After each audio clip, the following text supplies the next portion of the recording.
नमस्कार विद्यार्थी मित्रांनो, आज आपल्याला एक सामायिक समीकरण सोडवायचे आहे जे की परीक्षेमध्ये 3 मार्काला हमखास हा प्रश्न येऊ शकतो। फक्त संख्या बदलून येऊ शकतात।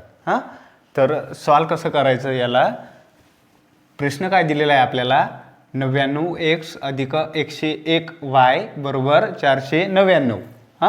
दुसरं समीकरण काय आहे 101x अधिक 99y बरोबर 501। तर समीकरणांना दोघांना आपल्याला लिहून घ्यायचे आहेत, एका खाली एक मांडून घ्यायचे आहेत। 99x अधिक 101y बरोबर 499 हे झालं समीकरण 1। दुसरं समीकरण काय दिलेलं आहे आपल्याला 101x अधिक 99y बरोबर 501 हे झालं समीकरण 2।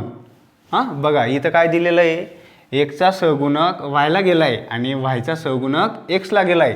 मग असं जेव्हा केव्हा असेल तर सोपी पद्धत लक्षात ठेवायची। काय लक्षात ठेवणार, हे फक्त आपल्यासाठी आपण तयार केलेली पद्धत आहे, ही वर्गासाठी नाही। म्हणजे बघा पद्धत कशी आहे, बे व बे म्हणजे काय, बेरीज वजाबाकी बेरीज।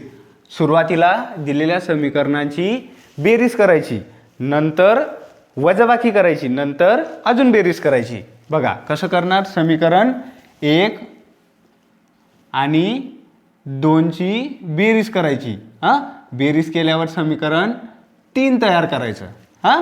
नंतर वजाबाकी करायची, समीकरण 1 आणि 2 ची वजाबाकी जर केली तर समीकरण आपल्याला 4 भेटेल।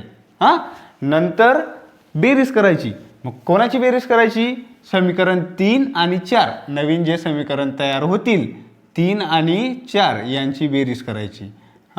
नंतर आपल्याला x आणि y च्या किमती भेटतील। मग बघा सॉल्व कसं करायचं, बघा सुरुवातीला काय करणार, समीकरण 1 आणि 2 यांची बेरीज करू। मग इथं लिहायचं समीकरण 1 अधिक समीकरण 2 करू, समीकरण 2 करू। बघा समीकरण 1 काय दिलेलं आहे आपल्याला, बघा 99x अधिक 101y बरोबर 499 अधिक 101x अधिक 99y बरोबर 501 यांची करायची आपल्याला बेरीज। बेरीज करत असताना बघा 99x आणि 101x किती झाले, 200x अधिक 101 आणि 99y किती झाले, 200y बरोबर 499 आणि 501 किती होतात, 1000।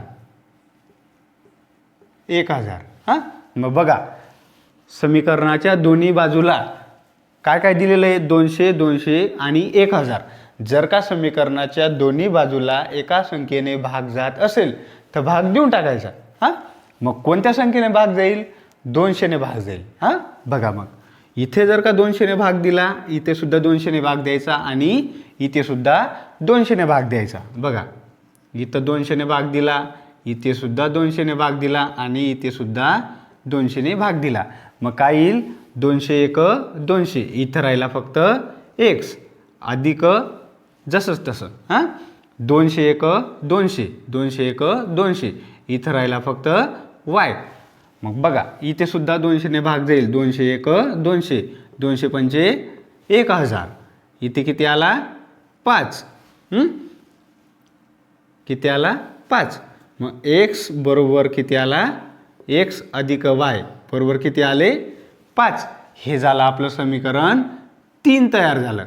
समीकरण 3 तयार झालं, 1 आणि 2 यांची बेरीज केल्यावर समीकरण 3 भेटलं। एक काम आपलं संपलेलं आहे। आता पुढचं काम काय आहे, वजाबाकी। समीकरण 1 आणि 2 ची वजाबाकी करायची। मग आपण काय करायचं, समीकरण 1 मधून 2 वजा करा की 2 मधून 1 वजा करा, काही फरक पडत नाही, उत्तरात फरक पडत नाही. मग बघा, समीकरण 2 मधून 1 वजा करू आपण. हां, मग इथे लिहायचं समीकरण 2 वजा समीकरण 1 करू. हां, समीकरण 2 लिहायचं.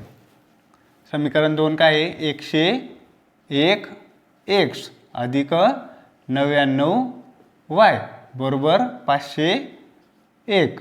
हां, नंतर वजा कोणतं, समीकरण 1 वजा करायचं आहे, 99 x अधिक 101 y बरोबर 499.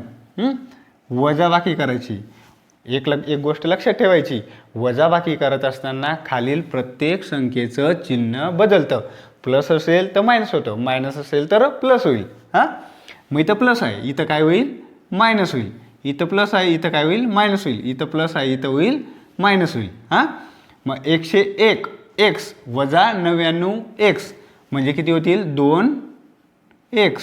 हां, आता बघा, 99 मधून 101 मायनस करायचे, मग किती होणार, वजा 2 y बरोबर 501 मधून 499 जर का वजा झाले तर किती होतात, किती होतात, किती होतात, किती होतात, 2. बघा, 501 मधून 499 जर वजा झाले तर किती उरतात, 2. हां, मग बघा, इथे 2x आहे, इथं 2y आहे, इथं 2 आहे. समीकरणाच्या दोन्ही बाजूला जर का एका संख्येने भाग जात असेल तर भाग द्यायचा. इथे 2 ने भाग दिला, इथे सुद्धा 2 ने भाग दिला, इथे सुद्धा 2 ने भाग दिला.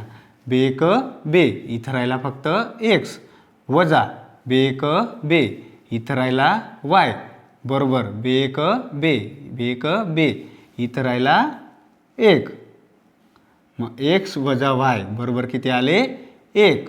हे झालं समीकरण 4 तयार झालं. समीकरण 4 सुद्धा आपलं तयार झालेलं आहे. हां, दुसरं काम सुद्धा संपलेलं आहे.